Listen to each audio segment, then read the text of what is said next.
Hello students, material എന്ന ചാപ്റ്ററിനെ കുറിച്ചിട്ടാണ് നമ്മൾ ഇന്നത്തെ വീഡിയോ സ്റ്റാർട്ട് ചെയ്യുന്നത്. EOQ മെറ്റീരിയൽസ് എന്ന ചാപ്റ്ററിൽ ഏറ്റവും ഇമ്പോർട്ടൻ്റ് ആയിട്ടുള്ളൊരു ടോപ്പിക്കാണ് EOQ. ആ EOQ നമ്മൾ എങ്ങനെയാണ് കണ്ടുപിടിക്കുക എന്നുള്ള 1-2 ക്വസ്റ്റ്യനാണ് ഈ വീഡിയോയിൽ നമ്മൾ ഷെയർ ചെയ്യുന്നത്. EOQ എന്ന് പറഞ്ഞാൽ എന്താണെന്ന് നമുക്ക് ആദ്യം പറയാം. നമ്മൾ മെറ്റീരിയൽ പർച്ചേസ് ചെയ്യാൻ പോകുമ്പോൾ ഏറ്റവും കൂടുതൽ ഇമ്പോർട്ടൻ്റ് ആയിട്ട് വരുന്ന ഒരു ക്വസ്റ്റ്യൻ ഇതാണ്: എത്ര ക്വാണ്ടിറ്റി നമ്മൾ അറ്റ് എ ടൈം പർച്ചേസ് ചെയ്യണം? Okay, how much quantity we want to purchase at a time. Okay, അതിനൊരു ഉത്തരം എന്ന് പറയുന്നത് നമുക്ക് ആലോചിച്ചാൽ അറിയാം. എത്ര ക്വാണ്ടിറ്റിയാണ് നമ്മൾ പർച്ചേസ് ചെയ്യേണ്ടത് ചോദിച്ചാൽ, ഏറ്റവും മിനിമം കോസ്റ്റ് എത്ര ക്വാണ്ടിറ്റി പർച്ചേസ് ചെയ്യുമ്പോഴാണോ നമുക്ക് കിട്ടുക ആ ക്വാണ്ടിറ്റിയാണ് നമുക്ക് പർച്ചേസ് ചെയ്യേണ്ടത്. അതിനെയാണ് നമ്മൾ ഒപ്റ്റിമം ക്വാണ്ടിറ്റി അഥവാ ഇക്കണോമിക് ഓർഡർ ക്വാണ്ടിറ്റി എന്ന് പറയുന്നത്. Okay, minimum cost. എന്ത് cost? Inventory cost. Okay, cost എന്ന് പറയുന്നത് ഇവിടെ എന്താണ്?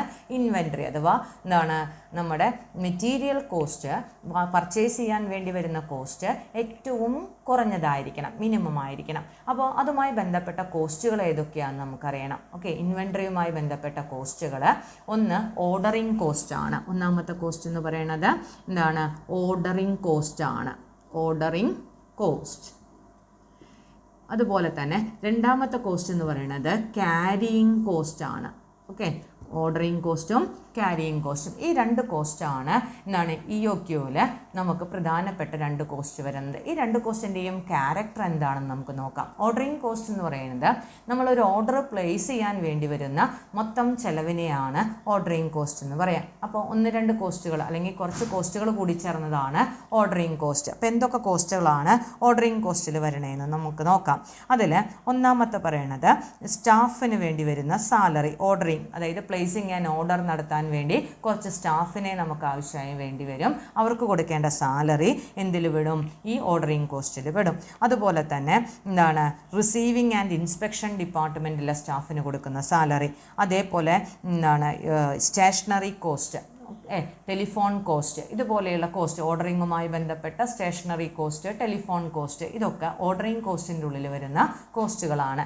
അതുപോലെ തന്നെ ക്യാരിയിങ് കോസ്റ്റും, ഇതൊക്കെ അറിഞ്ഞിരിക്കുന്നത് വളരെ ഇമ്പോർട്ടൻ്റ് ആണ് കേട്ടോ, ഉള്ളിൽ വരുന്ന കോസ്റ്റുകൾ. കാരണം ചില ക്വസ്റ്റ്യൻ പേപ്പറിൽ, കഴിഞ്ഞ കൊല്ലത്തെ BComൻ്റെ ക്വസ്റ്റ്യൻ പേപ്പറിൽ ക്യാരിയിങ് കോസ്റ്റ് എത്രയാണെന്ന് ഒരുമിച്ചൊരു ഫിഗർ അല്ല തന്നേക്കണേ, കുറച്ച് എന്താണ് ഐറ്റത്തിൻ്റെ പേരാണ് പറഞ്ഞേക്കണം. അപ്പോൾ അത് നോക്കിയിട്ട് അത് ക്യാരിയിങ് ആണോ ഓർഡറിങ് കോസ്റ്റ് ആണോ എന്ന് തിരിച്ചറിയണം. എന്നാൽ മാത്രമേ കണക്ക് കൃത്യമായിട്ട് ചെയ്യാൻ പറ്റുള്ളൂ. അതുകൊണ്ടാണ് അതിൻ്റെ ഉള്ളിൽ ഇൻക്ലൂഡ് ചെയ്യുന്ന ഓരോ കോസ്റ്റുകളും നമ്മളിവിടെ കൃത്യമായിട്ട് പറയണത്. അപ്പോൾ ഓർഡറിങ് കോസ്റ്റ് എന്ന് പറഞ്ഞാൽ എന്താണ്? ഓർഡർ ചെയ്യാൻ വേണ്ടി വരുന്ന ചിലവ്, അതുമായി ബന്ധപ്പെട്ട സ്റ്റാഫിന് കൊടുക്കുന്ന സാലറി, സ്റ്റേഷനറി കോസ്റ്റ്, അതുപോലെ തന്നെ ഇൻസ്പെക്ഷൻ ഡിപ്പാർട്ട്മെൻറ്റിലെ കോസ്റ്റ്, അതൊക്കെയാണ് എന്തിൽ വരുന്നത്? ഓർഡറിങ് കോസ്റ്റിൽ വരുന്നത്. ക്യാരിയിങ് കോസ്റ്റ് എന്ന് പറഞ്ഞാൽ മെറ്റീരിയൽ ക്യാരി ചെയ്യുന്ന സ്ഥലത്ത് വരുന്ന ചിലവുകളാണ്. അതായത് സ്റ്റോഴ്സിൽ വരുന്ന, ഡിപ്പാർട്ട്മെൻറ്റിൽ വരുന്ന സാലറി, അതുപോലെ ഇൻഷുറൻസ്, ഒബ്സൊലിസൻസ്, വേസ്റ്റ്, ഇതൊക്കെയാണ് എന്താണ് മെയിനായിട്ടും. അതുപോലെ interest on capital locked up, അതൊരു ഇമ്പോർട്ടൻറ്റ് പോയിൻ്റ് ആണ്. ഇതൊക്കെ ക്യാരിയിങ് കോസ്റ്റിൻ്റെ ഉള്ളിലാണ് വരിക. ഈ 2 കോസ്റ്റുകളെ കുറിച്ച് നമുക്ക് നന്നായിട്ട് ഒന്ന് അറിവ് വേണം. ഈ ഓർഡറിങ് കോസ്റ്റും ക്യാരിയിങ് കോസ്റ്റിൻ്റെയും ക്യാരക്ടർ എടുത്ത് നോക്കുമ്പോൾ അതിന് ഇൻവേഴ്സ് റിലേഷൻഷിപ്പാണ് ഉള്ളത്. ഒരെണ്ണം കുറയ്ക്കാൻ ശ്രമിക്കുമ്പോൾ മറ്റത് കൂടും. ഓക്കെ, ഇപ്പോൾ ഓർഡറിങ് കോസ്റ്റ് നമ്മളൊന്ന് താഴ്ത്താൻ ശ്രമിക്കുമ്പോൾ ക്യാരിയിങ് കോസ്റ്റ് ഇൻക്രീസ് ചെയ്യും. എന്നാൽ ക്യാരിയിങ് കോസ്റ്റ് ഒന്ന് കുറയ്ക്കാൻ ശ്രമിക്കുമ്പോഴോ ഓർഡറിങ് കോസ്റ്റ് ഇൻക്രീസ് ചെയ്യും. ഇതാണ് നമ്മുടെ ഇതിൻ്റെ ക്യാരക്ടറായിട്ട് വരുന്നത്. അപ്പോൾ 2 ഓപ്പോസിറ്റ് റിലേഷൻഷിപ്പാണ്. ഒരെണ്ണം നമ്മൾ ഓർഡറിങ് കോസ്റ്റ് താഴ്ത്താൻ ശ്രമിക്കുമ്പോൾ ക്യാരിയിങ് കോസ്റ്റ് കൂടും. അതുപോലെ തന്നെ ക്യാരിയിങ് കോസ്റ്റ് നമുക്ക് ഒന്ന് കുറയ്ക്കാൻ ശ്രമിക്കുമ്പോൾ ഓർഡറിങ് കോസ്റ്റ് ഓട്ടോമാറ്റിക്കലി ഇൻക്രീസ് ചെയ്യും. അപ്പോൾ അത് ഈ 2 കോസ്റ്റുകളെയും മിനിമം ആക്കി നിർത്താനാണ് നമ്മൾ നോക്കുന്നത്. അപ്പോൾ എത്ര ക്വാണ്ടിറ്റി പർച്ചേസ് ചെയ്യുമ്പോഴാണ് ഈ 2 കോസ്റ്റുകളും ഈക്വൽ ആവുന്നത്, ആ ക്വാണ്ടിറ്റീനെ നമ്മൾ പറയുന്ന പേരാണ് EOQ. മനസ്സിലായോ? അപ്പോൾ എന്താ EOQ എന്ന്? ഓർഡറിങ് കോസ്റ്റും ക്യാരിയിങ് കോസ്റ്റും ഈക്വൽ ആവുന്നത് എത്ര ക്വാണ്ടിറ്റി അറ്റ് എ ടൈം നമ്മൾ പർച്ചേസ് ചെയ്യുമ്പോഴാണോ that quantity is known as economic order quantity. Clear ആയോ? അപ്പോൾ ഇത് രണ്ടും ഈക്വൽ ആവുക. അപ്പോൾ അത് രണ്ട് ഗ്രാഫ് പോലെ എന്താണ് ഒന്ന് വരച്ച് കാണിച്ചു തരാം. അതിൽ എന്താണ് ഡിഫറെൻറ്റ് ക്വാണ്ടിറ്റികൾ നമ്മൾ അറ്റ് എ ടൈം വാങ്ങിക്കാൻ തീരുമാനിക്കണം. ഇതിലെ കുറവ് ക്വാണ്ടിറ്റിയാണ് പറയുന്നത്. ഇപ്പോൾ suppose 1000 quantity first option, 2000 quantity രണ്ടാമത്തെ ഓപ്ഷൻ, മൂന്നാമത്തെ ഓപ്ഷനിൽ പറയുന്നത് അറ്റ് എ ടൈം 3000 ക്വാണ്ടിറ്റി വാങ്ങിക്കാമെന്നാണ്, 4000 ക്വാണ്ടിറ്റി, 5000 ക്വാണ്ടിറ്റി, അങ്ങനെ പലതരം ക്വാണ്ടിറ്റികൾ നമ്മൾ ഫിക്സ് ചെയ്യുന്നു. ഇതിൽ ഏത് ക്വാണ്ടിറ്റി വാങ്ങിക്കുമ്പോഴാണ് ഈ രണ്ട് കോസ്റ്റും എന്താണ് ഈക്വൽ ആവുന്നത്, ആ ക്വാണ്ടിറ്റീനെ നമ്മൾ പറയുന്ന പേരാണ് ഇക്കണോമിക് ഓർഡർ ക്വാണ്ടിറ്റി. അപ്പോൾ ഓരോ ക്വാണ്ടിറ്റി പർച്ചേസ് ചെയ്യുമ്പോൾ ഇപ്പോൾ ഒരു കൊല്ലത്തേക്ക് നമുക്ക് വേണ്ട ടോട്ടൽ ക്വാണ്ടിറ്റി 10,000 ആണെന്ന് വിചാരിക്കുക. അപ്പോൾ നമ്മൾ ഈ 10,000-ന് 1000 ആയിട്ടാണ് വാങ്ങിക്കണേ വെച്ചെങ്കിൽ നമുക്ക് 10 പ്രാവശ്യം വാങ്ങിക്കേണ്ടതായി വരും ഇല്ലേ? 10 പ്രാവശ്യം വാങ്ങിക്കുമ്പോൾ എന്താണ് 10 പ്രാവശ്യം ഓർഡറിങ് കോസ്റ്റ് കൊടുക്കേണ്ടി വരും. കാരണം ഓർഡറിങ് കോസ്റ്റ് ഒരു പ്രാവശ്യം കൊടുക്കുന്ന കാശ് എന്താണ് എത്രയാണോ അതെപ്പോഴും ഫിക്സഡ് ആയിരിക്കും.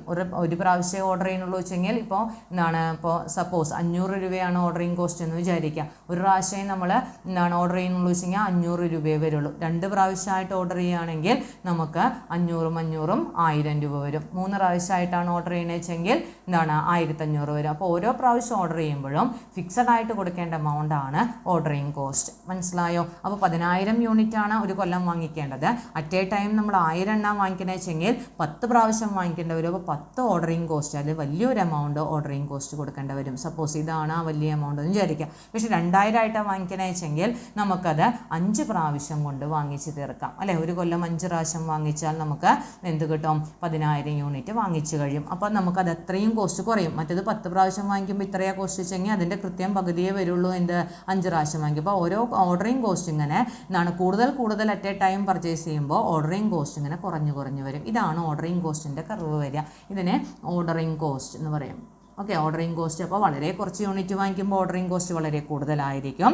എന്താണ് വളരെ കൂടുതൽ ക്വാണ്ടിറ്റി വാങ്ങിക്കുമ്പോൾ ഓർഡറിങ് കോസ്റ്റ് വളരെയധികം കുറയും. അപ്പോൾ അങ്ങനെ എന്താണ് കുറഞ്ഞു വരുന്നതാണ് ഓർഡറിങ് കോസ്റ്റ് എന്ന് പറയുക. അപ്പോൾ ക്യാരിയിങ് കോസ്റ്റിൻ്റെ പ്രത്യേകത എന്താണെന്ന് വെച്ചിട്ടുണ്ടെങ്കിൽ വളരെ കുറച്ച് ക്വാണ്ടിറ്റിയാണ് നമ്മൾ ക്യാരി ചെയ്യണുള്ളൂ വെച്ചെങ്കിൽ ക്യാരിയിങ് കോസ്റ്റ് വളരെ കുറവാകും. കുറച്ചല്ലേ, 1000 യൂണിറ്റ് വെക്കാനുള്ള സ്ഥലമേ വേണ്ടൂ, അതിനുള്ള സ്റ്റോർ കീപ്പറേ വേണ്ടൂ, അതിനുള്ള ഇൻഷുറൻസ് ഒക്കെ കൊടുക്കണ്ടു. അപ്പോൾ അതിന് നോർമലി അതിന് ക്യാരിയിങ് കോസ്റ്റ് കുറവായിരിക്കും. പക്ഷേ കൂടുതൽ ക്യാരി ചെയ്യാൻ തുടങ്ങുമ്പോൾ ക്യാരിയിങ് കോസ്റ്റ് ഇങ്ങനെ കൂടി വരും. ഓക്കെ, അപ്പോൾ ഈ ക്യാരിയിങ് കോസ്റ്റ് എന്താണ് ഇങ്ങോട്ട് ഇതാണ് ക്യാരിയിങ് കോസ്റ്റിൻ്റെ ക്യാരക്ടർ വരിക. ഓക്കെ, ഈ രണ്ട് കോസ്റ്റും ഈക്വൽ ആവുന്നത് എത്ര ക്വാണ്ടിറ്റി പർച്ചേസ് ചെയ്യുമ്പോഴാണോ ആ ക്വാണ്ടിറ്റീനെ നമ്മൾ പറയുന്ന പേരാണ് ഇക്കണോമിക് ഓർഡർ ക്വാണ്ടിറ്റി, EOQ.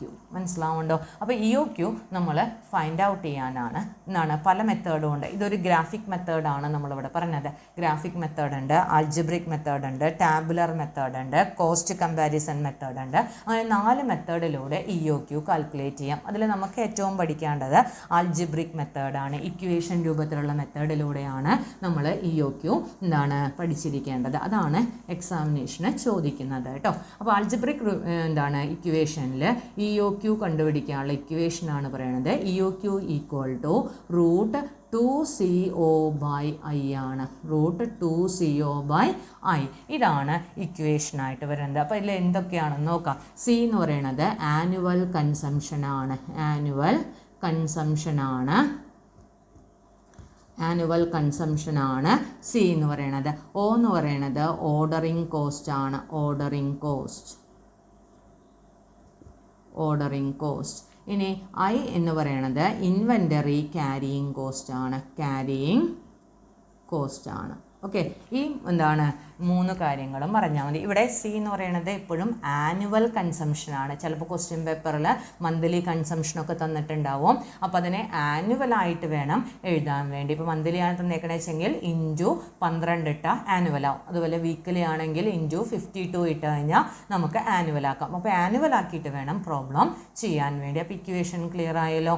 അപ്പോൾ EOQൻ്റെ ഇക്വേഷൻ വെച്ചിട്ട് നമുക്ക് ഒരു പ്രോബ്ലം നോക്കാം. കഴിഞ്ഞ പ്രീവിയസ് ഇയർ ക്വസ്റ്റ്യൻ പേപ്പറിൽ BBAയിലെ ക്വസ്റ്റ്യൻ പേപ്പറിൽ ഒരു ക്വസ്റ്റ്യൻ ആണ് ടീച്ചർ ഇവിടെ EOQയുമായി ബന്ധപ്പെട്ട് ഇപ്പോൾ പറയാൻ പോകുന്നത് കേട്ടോ. അതിൽ EOQ = എന്ന് പറഞ്ഞിട്ട് നമുക്ക് ഇക്വേഷൻ വെച്ച് ചെയ്യാനുള്ളതാണ്. ക്വസ്റ്റ്യൻ നമുക്കൊന്ന് വായിക്കാം കേട്ടോ. Determine the EOQ from the following information. അതാണ് ക്വസ്റ്റ്യൻ വന്നിരിക്കുന്നത്. ആനുവൽ യൂസേജ് 8000 യൂണിറ്റ് ആണ്. പർച്ചേസ് പ്രൈസ് പെർ യൂണിറ്റ് 10 രൂപയാണ്. അപ്പോൾ ആനുവൽ യൂസേജ് തന്നിട്ടുണ്ട് കണക്കിൽ. ആനുവൽ യൂസേജ് 8000 യൂണിറ്റ് തന്നിട്ടുണ്ട്. അതുപോലെ തന്നെ purchase price per unit, purchase price അതായത് ഒരു യൂണിറ്റ് വാങ്ങിക്കാനുള്ള പ്രൈസ് തന്നിട്ടുണ്ട്. പർച്ചേസ് പ്രൈസ് 10 രൂപയാണ് തന്നിരിക്കുന്നത്. ഓർഡറിങ് കോസ്റ്റ് തന്നിട്ടുണ്ട്. ഓർഡറിങ് കോസ്റ്റ് എന്ന് പറഞ്ഞിട്ട് തന്നിരിക്കുന്നത് 80 രൂപയാണ്. ക്യാരിയിങ് കോസ്റ്റ് തന്നിട്ടുണ്ട്. ക്യാരിയിങ് കോസ്റ്റ് അടുത്തത് തന്നിരിക്കുന്നത് 20% ആണ്. 20% per annum per unit ആണ്. തന്നിരിക്കുന്നത്. ഓക്കെ, ഇത്രയാണ് ആ ക്വസ്റ്റ്യനിൽ തന്നേക്കണം. എന്നിട്ട് ഫൈൻഡ് ഔട്ട് EOQ. ഇതാണ് നമ്മുടെ ക്വസ്റ്റ്യൻ വന്നിരിക്കുന്നത്. അപ്പോൾ ഇതിൽ നേരിട്ടുള്ള ഒരു ക്വസ്റ്റ്യൻ ആണ്. BBA ക്വസ്റ്റ്യൻ പേപ്പറിലെ ക്വസ്റ്റ്യൻ ആണ്. നമുക്ക് EOQ കണ്ടുപിടിക്കാനുള്ള ഇക്വേഷൻ അറിയാം. എന്താണ്? EOQ equal to √2CO/I. ഇതിൽ C എന്ന് പറയുന്നത് ആനുവൽ കൺസംഷൻ ആണ്. ആനുവൽ കൺസംഷൻ ഇവിടെ നേരിട്ട് തന്നിട്ടുണ്ട്. 8000 യൂണിറ്റ് ആണ്. പിന്നെ O എന്ന് പറയുന്നത് ഓർഡറിങ് കോസ്റ്റ് ആണ്, 80 രൂപയാണ്.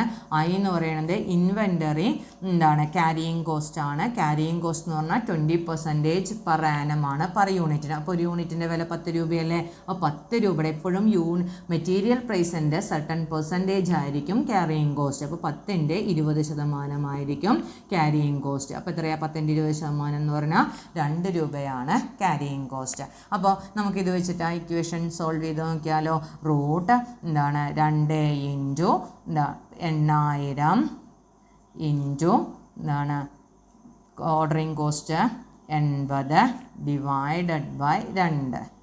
ഓക്കെ, അതായത് 12,80,000 ഡിവൈഡഡ് ബൈ 2 വരും. 2 ഇൻറ്റു 8000 ഇൻറ്റു 80 12,80,000 വരും. ഡിവൈഡഡ് ബൈ 2 അതായത് റൂട്ട് 6,40,000 വരും.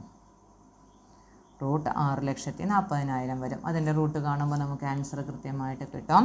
800 യൂണിറ്റ്. ഒന്ന് ചെയ്ത് നോക്കിക്കോളൂ കേട്ടോ. 800 യൂണിറ്റ്. ഇതാണ് നമ്മുടെ EOQ വരുന്നത്. അപ്പം ഇങ്ങനെ EOQ കണ്ടുപിടിക്കാമെന്ന് മനസ്സിലായോ? ഇനി നമുക്ക് സെക്കൻഡ് ക്വസ്റ്റ്യൻ നോക്കാം. BCOMലെ ക്വസ്റ്റ്യൻ പേപ്പറാണ് ഇതിൽ നമ്മൾ ഇട്ടിരിക്കുന്നത് കേട്ടോ. അതിൽ ക്വസ്റ്റ്യൻ ഇതാണ്. Calculate EOQ.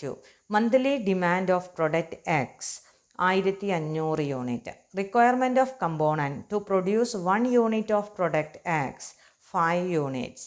Order receiving and handling cost 10 per order. Trucking cost 5 per order. Deterioration and obsolescence cost ₹10 per unit per annum. Interest rate 15% per annum. Storage cost 4,50,000 rupees for 90,000 units. Purchase price of the component ₹100. ഇതാണ് നമുക്ക് question തന്നേക്കണം. അപ്പോൾ ഈ ക്വസ്റ്റ്യനിൽ നമുക്ക് എന്തൊക്കെ വേണം? നമുക്ക് EOQ ആണ് കണ്ടുപിടിക്കാൻ പറഞ്ഞിരിക്കുന്നത്. അപ്പോൾ EOQൻ്റെ ഇക്വേഷൻ നമുക്കൊന്ന് നോക്കിയാലോ. EOQ equal to √2CO/I. ഇതാണ് നമ്മുടെ ഇക്വേഷൻ. അപ്പോൾ ഇതിൽ ഓരോ ഡാറ്റയും നമുക്കതിന്ന് എടുക്കണം. ഇതിൽ നേരിട്ട് ഒന്നും തന്നിട്ടില്ല. ആനുവൽ കൺസംഷൻ തന്നിട്ടില്ല, ഓർഡറിങ് കോസ്റ്റ് നേരിട്ട് തന്നിട്ടില്ല, അതുപോലെ ക്യാരിയിങ് കോസ്റ്റും ഇൻവെൻറ്ററി ക്യാരിയിങ് കോസ്റ്റും കണക്കിൽ നേരിട്ട് തന്നിട്ടില്ല, ഫിഗറായിട്ട് തന്നിട്ടില്ല. അപ്പോൾ ഇതൊക്കെ നമ്മൾ ഫൈൻഡ് ഔട്ട് ചെയ്യണം. അപ്പോൾ ഇതിൽ ആനുവൽ കൺസംഷൻ ആദ്യം നമുക്ക് കണ്ടുപിടിക്കാം. C അഥവാ ആനുവൽ കൺസംഷൻ. ഇതെങ്ങനെ കണ്ടുപിടിക്കാമെന്ന് നമുക്ക് നോക്കാൻ പോവാം കേട്ടോ. നമ്മളോട് പറഞ്ഞിരിക്കുന്നത് നമുക്ക് മന്ത്ലി ഡിമാൻഡ് ആണ് ക്വസ്റ്റ്യനിൽ തന്നിരിക്കുന്നത്. Monthly demand of product X എന്ന് പറയുന്നത് 1500 യൂണിറ്റ് ആണ്. അപ്പോൾ പ്രൊഡക്റ്റ് എക്സിൻ്റെ മന്ത്ലി ഡിമാൻഡ് 1500 യൂണിറ്റ്സ് ആണ്. പക്ഷേ എക്സ് എന്ന് പറഞ്ഞ പ്രൊഡക്റ്റ് ഉണ്ടാക്കാൻ നമുക്ക് കമ്പോണൻറ്റ് വേണ്ടത് ഒരു യൂണിറ്റ് എക്സ് ഉണ്ടാക്കാൻ 5 യൂണിറ്റ് കമ്പോണൻറ്റ് വേണം. അതായത് നമ്മുടെ മെറ്റീരിയൽ വേണ്ടത് 5 യൂണിറ്റ് ആണ്. ഒരു യൂണിറ്റ് എക്സ് ഉണ്ടാക്കാൻ വേണ്ടി 5 യൂണിറ്റ്സ് കമ്പോണൻസ് വേണമെന്നാണ് പറഞ്ഞിരിക്കുന്നത്. അപ്പോൾ നമുക്ക് ആ കമ്പോണൻസ് നമുക്ക് എത്ര ടോട്ടൽ വേണമെന്ന് നോക്കണം. അപ്പോൾ എത്രയാണ് വരിക നോക്കിയേ. നമ്മുടെ മെറ്റീരിയൽ എത്രയാണ്, മന്ത്ലി ഡിമാൻഡ് എത്രയാണ് വരിക നോക്കി നോക്കിയേ. മന്ത്ലി ഡിമാൻഡ് ഓഫ് കമ്പോണൻറ്റ് എത്രയാണ് വരിക നോക്കാം. ഓക്കെ, കമ്പോണൻറ്റ് എത്രയാണ് വരിക നോക്കാം. മന്ത്ലി ഡിമാൻഡ് ഓഫ് കമ്പോണൻറ്റ് എത്രയാണ്? 1500 ഇൻറ്റു 5 വരിക. ഓക്കെ, അതായത് 7500 യൂണിറ്റ്സിൻ്റെ എന്താണ് ഡിമാൻഡാണ് മന്ത്ലി വരിക. അപ്പോൾ നമുക്ക് ആനുവലാണ് വേണ്ടത്. സി എന്ന് പറയുന്നത് ആനുവൽ അല്ലേ വേണ്ടത്. അപ്പോൾ ആനുവൽ കൺസംഷൻ ഓഫ് മെറ്റീരിയൽ എത്രയാണ് വരിക? 7500 ഇൻറ്റു 12. ഓക്കെ, 7500 ഇൻറ്റു 12 എന്ന് പറഞ്ഞാൽ 90000. ഓക്കെ, അപ്പോൾ ആനുവൽ കൺസംഷൻ എങ്ങനെയാണ് കണ്ടുപിടിച്ചതെന്ന് മനസ്സിലായോ? അപ്പോൾ ഒരു യൂണിറ്റ് എക്സ് ഉണ്ടാക്കാൻ നമുക്ക് 5 യൂണിറ്റ് കമ്പോണൻസ് വേണം. അങ്ങനെ വരികയാണെങ്കിൽ ഒരു മാസത്തേക്ക് 1500 യൂണിറ്റ് എക്സ് എന്ന് പറഞ്ഞ പ്രൊഡക്റ്റ് ഉണ്ടാക്കാൻ 5 കമ്പോണൻറ്റ് വീതം 7500 യൂണിറ്റ് വേണം. ഒരു കൊല്ലത്തേക്ക് 90000 യൂണിറ്റ് വേണം. ക്ലിയർ ആയോ? അപ്പോൾ സി കണ്ടുപിടിച്ച് കഴിഞ്ഞു. ഇനി നമുക്ക് അടുത്ത് കണ്ടുപിടിക്കുന്നത് ഓർഡറിങ് കോസ്റ്റ് ആണ്. അപ്പോൾ ഓർഡറിങ് കോസ്റ്റ് നമുക്കൊന്ന് നോക്കാം. ഓർഡറിങ് കോസ്റ്റ് നേരിട്ട് എന്താണ് ഒരൊറ്റ ഫിഗറായിട്ടല്ല തന്നേക്കണേ. നമ്മുടെ ക്വസ്റ്റ്യനിൽ നോക്കിയേ, order receiving and handling cost ഒരു 10 രൂപയുണ്ട്. അപ്പോൾ ഓർഡറിങ് കോസ്റ്റിൽ ആദ്യത്തെ റിസീവിങ് ആൻഡ് ഹാൻഡ്ലിംഗ് കോസ്റ്റ് എന്ന് പറഞ്ഞിട്ടുള്ള receiving and handling cost. Okay, receiving and handling cost പറഞ്ഞിട്ടുണ്ട് 10 രൂപയാണെന്ന് പറഞ്ഞിട്ടുണ്ട്. പിന്നെ നമ്മളോട് പറഞ്ഞിരിക്കുന്നത് എന്താണ്? Trekking cost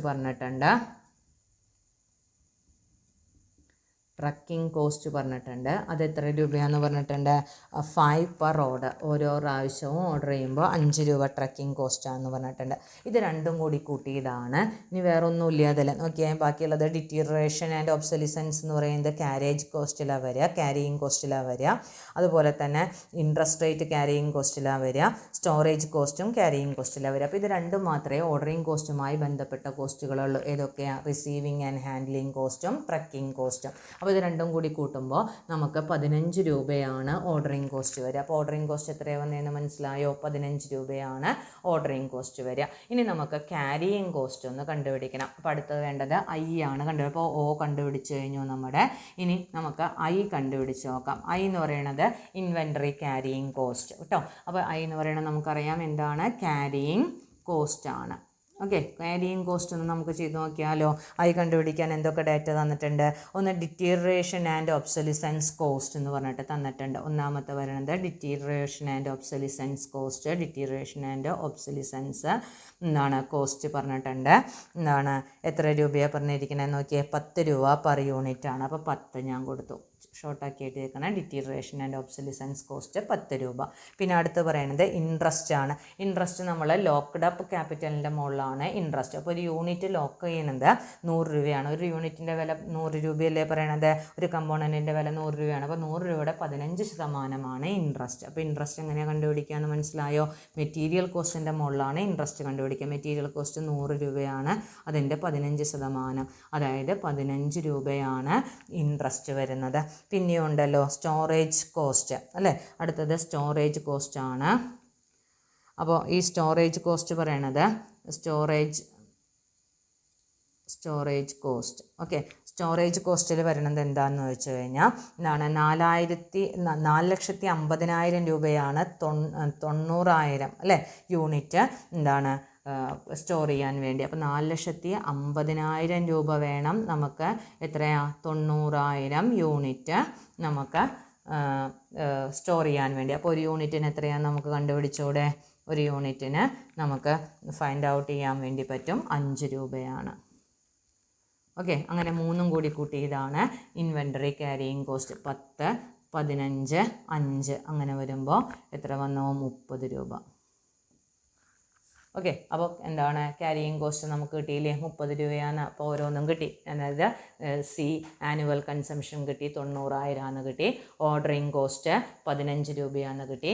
inventory carrying cost 30 രൂപയാണെന്ന് കിട്ടി. ഇനി നമുക്ക് ആ ഇക്വേഷനിൽ അപ്ലൈ ചെയ്തോടെ. അപ്പോൾ നമുക്ക് ഓരോന്നും ഇക്വേഷനിൽ ഇടാൻ പോവാണ് കേട്ടോ. അപ്പോൾ ഇക്വേഷനിൽ പോവാണ്. നമ്മൾ EOQ √ 2 ഇൻറ്റു ആനുവൽ കൺസംഷൻ 90,000 ആണ്. അപ്പോൾ 90,000 ഇൻറ്റു ഓർഡറിങ് കോസ്റ്റ് എത്രയാണ്? 15 ആണ്. ഡിവൈഡഡ് ബൈ I 30 ആണ്. അപ്പോൾ ഒന്ന് ചെയ്ത് നോക്കാം നമുക്ക്. ഓക്കെ 2 ഇൻറ്റു 90,000 ഇൻറ്റു 15 വരുമ്പോൾ എത്ര വരും 27 root 27 lakh divided by 30 equal to root എത്രയാണ് വരണേ നോക്കിയേ 90,000 ഈക്വൽ ടു 300 യൂണിറ്റ്സ്. ഓക്കെ, ഇത്രയാണ് എന്താണ് ഈ ആയിട്ട് വരിക. ക്ലിയർ ആയോ?